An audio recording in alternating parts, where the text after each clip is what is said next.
Welcome to the Wednesday edition of the Twin Peaks Community Church Video Update. I'm Pastor Mike, and I'm glad to be with you most every day in this form. Boy, didn't we have a great drive-in worship service last Sunday? I'm so glad you joined us. We had 65 cars, so if we average 2 people per car, that's 130 worshipers. 3 people per car is 195 worshipers, and some cars had more than that. And that's the same range as a normal worship service, between 150 and 200. Now, in case you missed it, we had our first communion since the pandemic. We used these pre-packaged sanitary communion cups that have the bread in the top and the drink in the bottom. And we plan on celebrating the Lord's Supper on the first Sunday of each month, whether we're in our cars or in the sanctuary.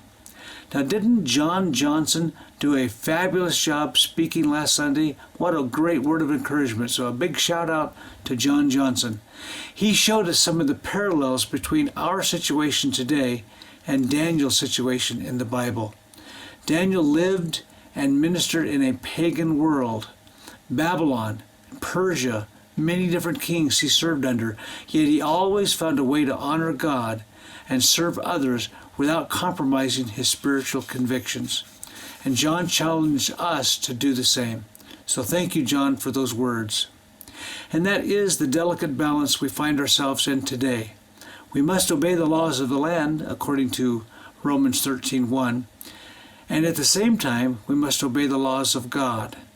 We are told by our government to avoid gathering due to the coronavirus, yet we're told in Scripture not to avoid fellowshipping together, to be together with our spiritual family. So we find ourselves walking this tightrope between the two.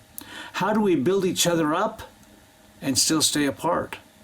How do we encourage one another while social distancing? Our answer so far has been threefold. Number one, we use social media, mostly Facebook, so if you would connect with us on Facebook, I think that would be an encouragement to you.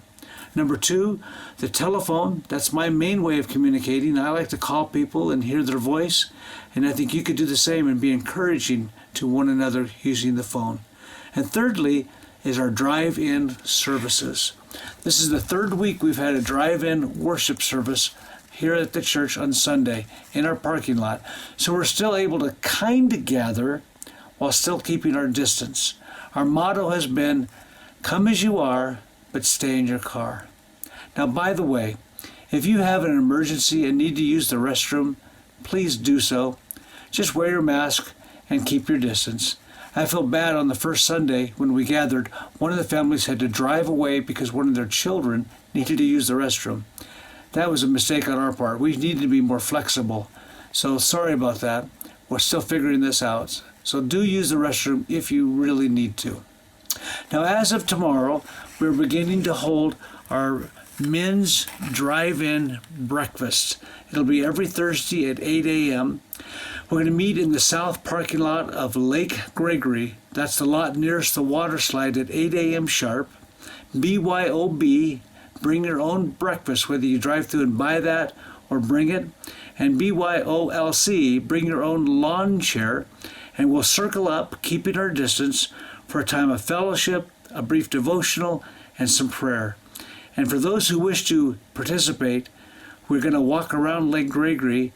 It's about 2.5 miles. So I hope to see many of you men and your sons join us this Thursday at 8 a.m.